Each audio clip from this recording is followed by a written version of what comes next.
Hey folks, Kevin here. Well, it's July 17th, 2020. We've had a disruption of our drought. We've gotten, I think, just over 3 inches of rain in the last 1.5 weeks. And I'll cover that potentially in the next gardening update. But today I went ahead and since we've had some rain recently and that's disrupted our drought, I went ahead and got the mower out and mowed the area where the blackberry plot is. Now, we've been raising thornless varieties of blackberry plants now for several years. We've been extremely successful with them, bountiful crops. However, the last 2 years, they've really been neglected. I really didn't spend hardly any time working with the blackberry plants at all, pruning appropriately and supporting them, and the deer have been wreaking havoc with them as well. So what I thought I'd do is go up, throw my helmet cam on, go up to the blackberry patch and explain the problems that we're having right now, what I think the etiology is, the underlying cause of the problems that we're having, and what my plans are for remedying the problems. The 2 varieties that we're growing are Triple Crown thornless blackberries and Chester thornless blackberries. And we'll leave it there. I'll throw the helmet cam on. We'll go up and take a look at things. So here we go.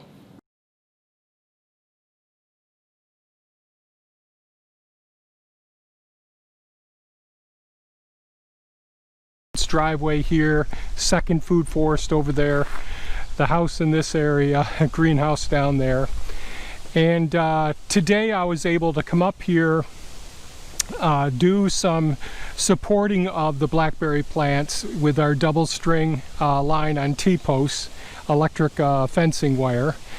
And a few weeks ago I was able to come in here and mow the area before we had the big drought, a couple of months ago rather, put in some transplants from some of the blackberry plants that did not do very well.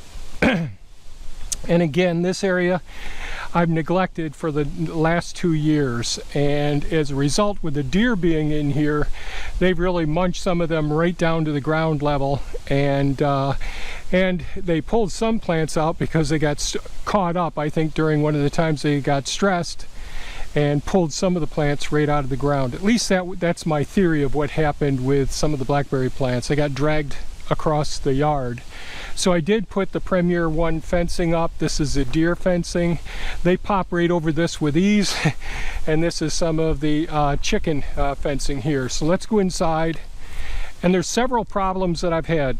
The first problem that I would say that I've had here is neglecting the area. Not maintaining them, not mulching them like I have in the past, and not pruning them correctly at different times. I basically gave up with the deer munching them off when we get down real low, and they top the plant off down low down here. That caused the side branching out. Those side branches get caught in the wind and just snap off the main stem. It's much better when I prune them when they get about this tall. Go ahead and just take the tip, pinch the tip off. It decreases apical dominance, sends out side shoots, and then we can have berry production. But again, this one's pretty weak. All of these were munched by the deer before, and they were munched off first down there, then secondary munching off, and so it's been a hassle. So I got the deer fencing up, hoping to at least reduce the number of deer in here. This time of year, the does are bringing their fawns by, and they aren't necessarily jumping over the fawns. A couple of them have snuck under the fencing because it's got about a foot above ground level there. But at least the large groups are reduced from coming into the area. So what did I discover today when I was pruning the area, mowing the area? What did I discover? I discovered several problems. Number one, we have some Japanese beetles in here that are munching on some of the leaves. Here's one right here, right now. I just give them a squish and they're done. Another problem I noticed, and I did throw down one of the small stems here, is what I believe are 3 different issues with this leaf. I'll walk over here and with this stem. So first thing we can see is the leaves are curled up pretty significantly. The second thing we can see is this material that looks like powdery mildew down in here. And we can see some insects on the underside of the leaves. And if we curl the leaves at the right time, we may find one of the whiteflies. There's a whitefly right there who's moving around. And so what I suspect has happened is these whiteflies are bringing in a virus, a Begomovirus, that is being transmitted to the leaves, causing this leaf curl, and an opportunistic powdery mildew-like fungal infection as well. So I'm cutting off all the major stems where I see this. There's another two small whiteflies right there. If I bump them, they might start moving around. Not sure how well any of this is going to show up. But I only see the powdery mildew in the areas where these whiteflies have landed. And I suspect that there's a virus associated affecting these plants as well. Now, we've been really fortunate on our property because we have quite a collection of fly catchers and beneficial insects that are really doing a great job. Here's a couple more Japanese beetles right here. And this is a Chester with these small pink flowers. Of course, I just probably reinfected from touching the mildew there. So Japanese beetles, the whiteflies, and the potential powdery mildew, it looks like. I'm not certain that that's what it is. You can see the Japanese beetles. One of the problems, I usually like this Pennsylvania smartweed, leaving that around. And so because the Japanese beetles take to those right off the bat. They love those. There's one I just squished, one of the Japanese beetles. Probably everyone's familiar with them. But with these plants, I went ahead and used my wire ties, my cable ties here. Hopefully this is showing up. These are reusable cable ties. And so I'm supporting the stems to the top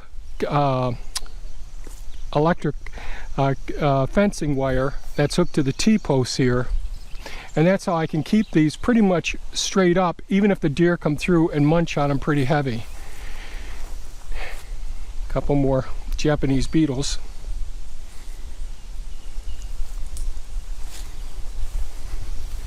So down here, several of these plants were pulled right out of the ground, so I took a few that I had that were potted, put them in here. Unfortunately, I put them in during the drought time. I have not watered them, but because they get a fair amount of shade from this maple, they have done okay. So all of these were pulled out or munched right down to the ground level. The other issue that I suspect, besides my neglect over the last couple of years and allowing the deer in here to munch on them, the rabbits will get what they get. They don't really harm these plants too much. But the other thing that I would say that's changed this year, which has potentially contributed to the problem, as you could see, I've been extending the wood chips down here along the fence so I can get the blackcurrant and oak tree living fence established. Now this is all hugelkultur pits, so underneath this area I excavated out and put all logs in here, and then tree branches and tree limbs and tree trunks laying on top of the ground because the ground slopes that way. I brought in a whole bunch. The tree service has been dumping all the chips and materials up here with leaves and green material as well, and all of that material has been used to create mold and mold spores and a great accumulation of fungal elements.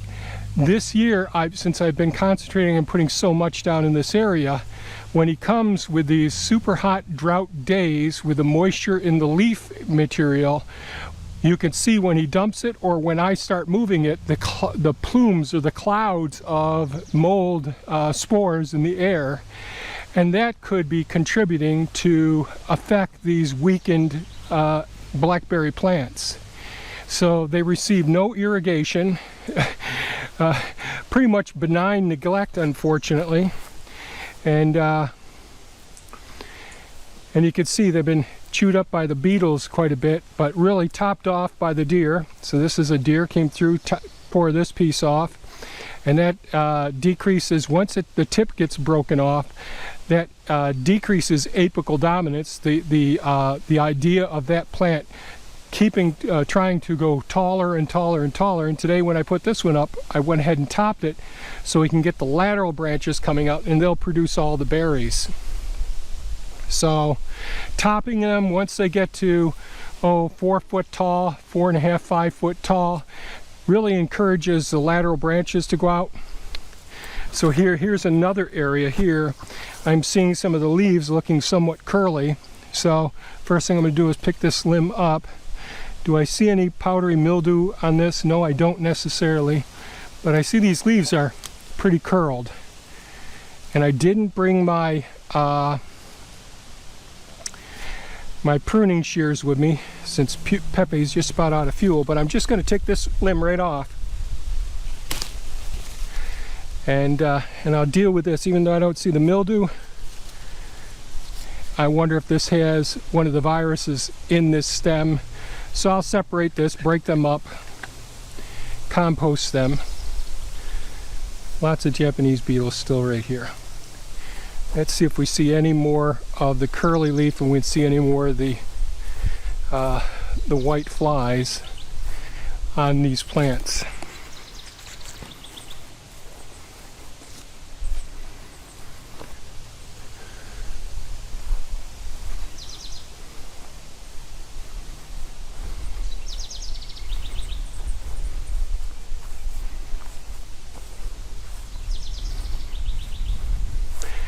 A lot of these leaves looks absolutely beautiful, except for the ones that I broke when I was up here working on them. And I did bring the small weed whacker, the one on wheels, down here to go right in between the plants. So the leaves on these, other than the Japanese beetle bites, munching and crunching, actually look quite good.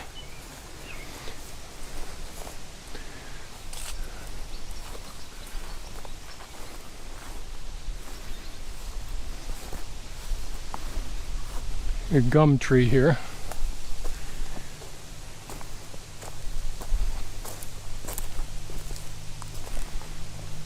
So I didn't finish stringing and pruning this area here, so I'll probably see some affected leaves.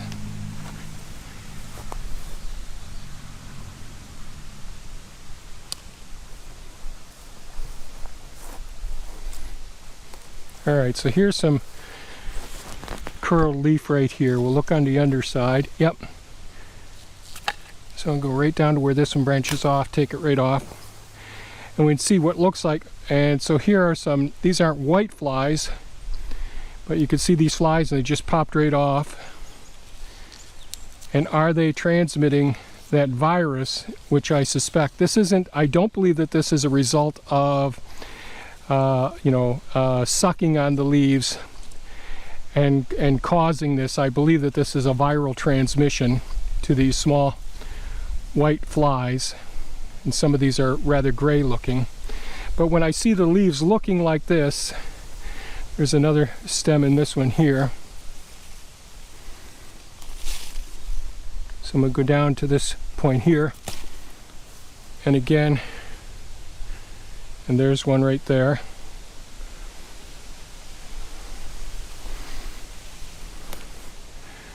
And there's another limb right there. So what I've got to do is come down here,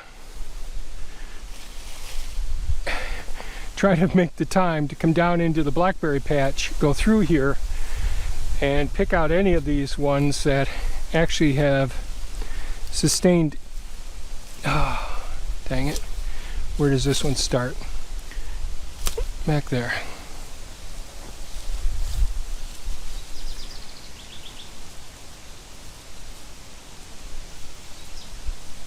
Probably one of the most important things we can do as gardeners and permaculturists is really taking a good close look at our crops regularly. So there's one of those white flies right there. I'm going to start moving around some. And they carry a virus that they can contaminate the plant and potentially spread it. This is the first time I've ever seen it on our property. So here we go again.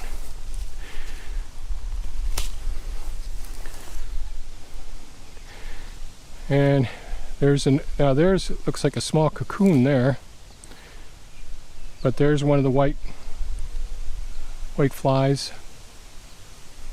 right there. Oh, now you can see he's moving around some. Oh, now he's flew away.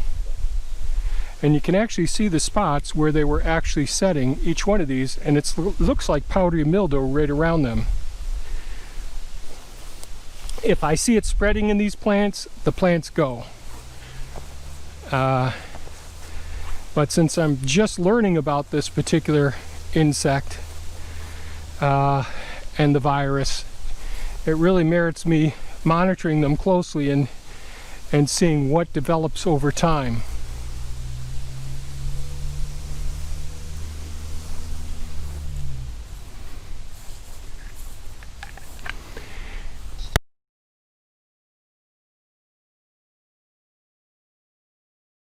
The Japanese beetle, the white-tailed deer are going to do what they're going to do. The other wildlife in this area, not too much I can do about it. I need to go ahead and mulch all of these rows, get some wood chips in and get that done. I have to do that with the hazelnuts as well. I just got done doing that with the grapevines.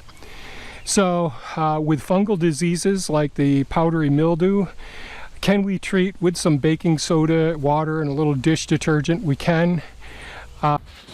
Well, I'm not certain what's going on with my microphone on my helmet cam, but I'm having some issues with it, so I apologize for that. And in a sense, one of the things I want to do is say that I don't know for certain that this powdery mildew appearing material that's on the stem of the blackberry plants and on some of the leaves are definitely associated with this whitefly. And I don't know for certain that this plant virus transmitted by the whitefly is actually the underlying cause. What I see so far is, certainly I've neglected the area. This is the first time that I've seen whiteflies, on the underside of the blackberry plants, and I do look at them regularly, or I always have in the past. And it appears that there's minimal foliage curling, and it seems to be associated with the whitefly's presence and the what appears to be the powdery mildew as well. Now, certainly we do have powdery mildew from time to time on our squash leaves and all. But I am a bit concerned, so if there's anyone who's had experiences with this particular plant virus, I know that that this plant virus can affect many different dicotyledon species. The bean plants are certainly known for it, and many other varieties. There's lots of common names for the plant disease associated with this plant virus. So I've got to do some more research. I'll probably have to pull out the microscope and really get a good look at everything that's there as well. I just don't have a lot of time for all the projects that I've got going right now. But I did want to share some of the things that we're seeing. The Japanese beetles, it isn't a heavy manifestation.